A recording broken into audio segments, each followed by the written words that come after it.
Hello everybody, this is Callie Respisi, the collections manager here at the Bennington Museum, coming back for Tours at 10, and today we are talking about these three wonderful road signs.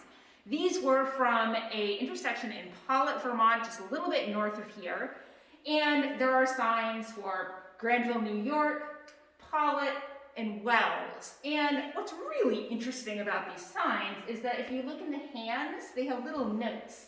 So you'll see that Granville is wet, Pollock is dry, and Wells is damp. So there's an interesting story behind these. During Prohibition, when alcohol was illegal, there was a period where different towns or different states could vote themselves either wet or dry individually. Vermont was actually a dry state from 1852 up until 1902. So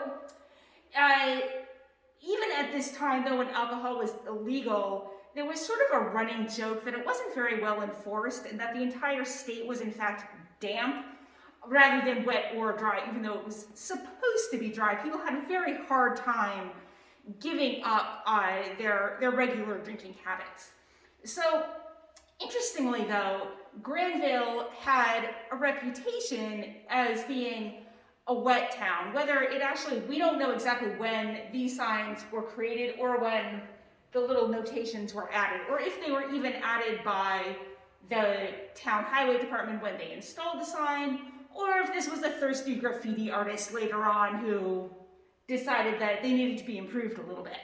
But regardless, Granville and a lot of your larger towns around here tended to go wet. They had a larger immigrant population, and recent immigrants, in general, still preferred their wine, their beer, and they were less inclined toward the temperance movement.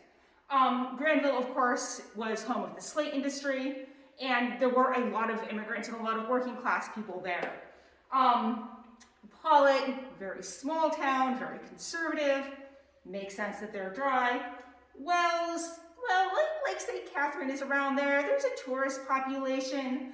That might be why they were slightly more inclined to disobey the local ordinances and be damp rather than dry. So anyway, these are wonderful signs, and we have them installed right now next to the Wasp automobile, which would be from around this same time period. So I would like to imagine that someone was, driving the Wasp down through the Vermont roads and going past signs just like this. Whether they were drinking at the time, I certainly hope not. Perhaps going to Wells, though, for a little illegal drinking, which would be great fun, I think. So yes, wonderful things here at the museum. These are a recent donation and now on view, and I hope that you can come and see them when we reopen in April.